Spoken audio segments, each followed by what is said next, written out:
విశ్వాసం నుండి అనేక మంది తొలగిపోతున్నారు. అనేక మంది ఒకప్పుడు విశ్వాస జీవితంలో ఉండిన వారు ఈరోజు అటువంటి విశ్వాసం లేకపోవడానికి కారణం ఏంటంటే, కొన్ని వారికి కలిగేటువంటి శోధనలు, సమస్యలు, ఇవన్నీ కూడా వచ్చినప్పుడు క్రీస్తు వాక్యాన్ని, క్రీస్తు మాటలను, విన్న బోధలను విడిచిపెడుతున్నారు, మర్చిపోతున్నారు.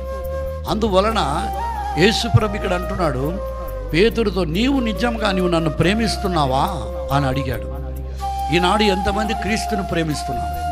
ఆయన ప్రేమిస్తే ఆయన అడుగుజాడల్లో నడుస్తాం. ఆయన ప్రేమిస్తే ఆయనకి సంతోషం కలిగించే వారిగా ఉంటాం. ఆయన ప్రేమిస్తే ఆయన మహిమపరిచేవారిగా ఉంటాం. ఆయన ప్రేమిస్తే ఆయనకి సాక్షులుగా ఉంటాం. మనం ప్రేమిస్తే ఆయన కొరకు హతసాక్షులు అవుతాం. ఆయన్ని మనం ప్రేమిస్తే ఆయన కొరకు ఈ లోకంలో అద్భుత కార్యములు చేయవారిగా ఉంటాం.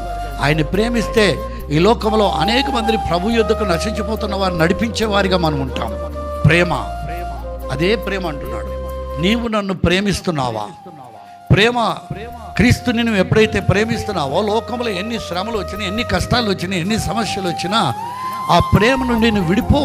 అందుకే అపొస్తలుడైన పౌలు అంటాడు, ఆయన రాబోతున్నటువంటి కష్టాలు కానీ, శ్రమలు కానీ, హింసలు కానీ, ఉపద్రవములు ఎన్ని వచ్చినా క్రీస్తు ప్రేమ నుండి నన్ను ఏది కూడా ఎడబాపనేరదంటాడు.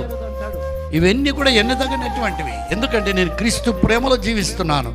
ఆయన ప్రేమలో ఇవన్నీ కూడా నాకు లెక్కలేవు ఇవన్నీ కూడా అంటాడు. ఈనాడు క్రైస్తవులు కూడా, విశ్వాసులమైన మనము క్రీస్తుని నిజముగా ప్రేమించినట్టయితే ఆయన ఏదైతే చెప్తున్నాడో ఆ ప్రకారం మనం నడుచుకుంటాం. ఆయన యొక్క చిత్తంలో నడిచేవారిగా, ఆయన సంతోషపరిచేవారిగా, ఆయన మహిమపరిచేవారిగా మనం ఉంటాం. కానీ ప్రేమ చల్లారిపోతున్నది. అందువలన పేతురుతో, నీవు ప్రేమిస్తున్నావా?